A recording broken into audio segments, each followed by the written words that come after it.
Welcome back. As the space tourism industry reaches new heights, we now have a better idea how our bodies react when up above the skies. Studies published in the Nature Portfolio journals followed astronauts and tourists during their flights to see how they adapt to weightlessness and space radiation. Study co-author Chris Mason says just 3 days in space was enough to impact the body at the cellular level. For example, telomeres get a little longer in space, which these are the caps at the end of your chromosomes that keep your DNA intact. They get a little bit longer in space.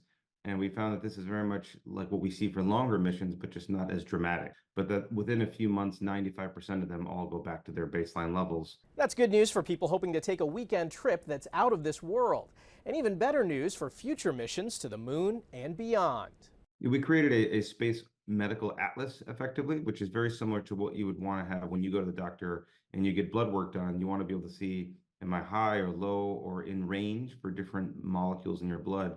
We have a sense of what a normal spaceflight looks like, and we can begin to plan out longer missions and use this as a way to monitor the crew to make sure they're staying healthy for these really bigger missions that are coming up. The database has details on the impact spaceflight has on the skin, kidneys, and immune system. Specially trained service dogs are helping veterans with post-traumatic stress disorder, or PTSD.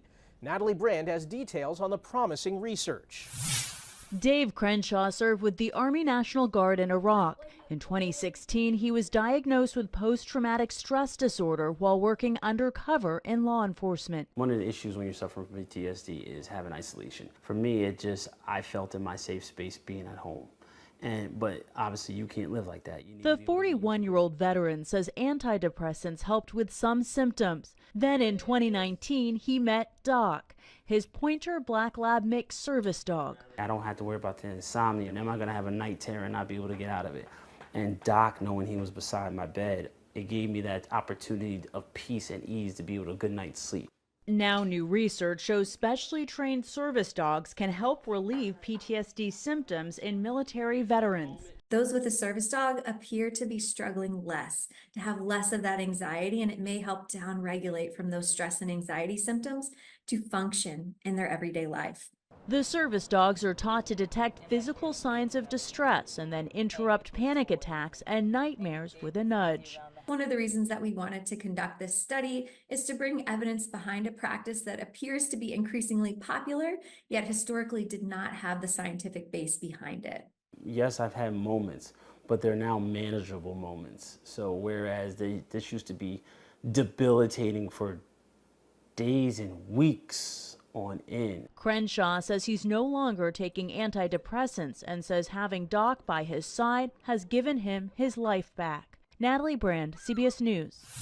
The new Hollywood film Ezra has big-name stars like Robert De Niro and Bobby Cannavale. But there's also a teenage actor who has something in common with his character. He's living with autism. Bradley Blackburn shows how the film's producers work to make their set more inclusive and how other workplaces can learn from it.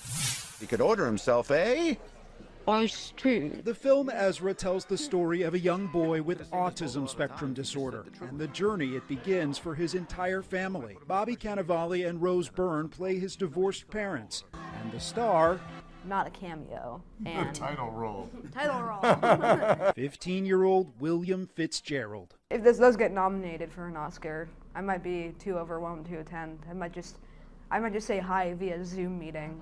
That's my plan. Director Tony Goldwyn cast William after a nationwide search, determined to find a neurodivergent actor to bring this story to the screen. I wanted the autism community to see this movie and be like, yep, you guys got it right. William has been diagnosed with autism spectrum disorder, or ASD, and ADHD. It was a priority to make the set a comfortable space. His parents, David and Laura Fitzgerald, worked closely with the crew. They had training for the cast and crew. They always had a quiet room on set, so if William needed to take a break, he could step aside and just have a quiet place to regroup. The CDC says more than 5 million adults in the U.S. have ASD. By some estimates, their unemployment rate is 85%. Making workplaces and hiring more inclusive can help open doors to people ready to contribute. So what made you want to get into acting? I thought it would be fun.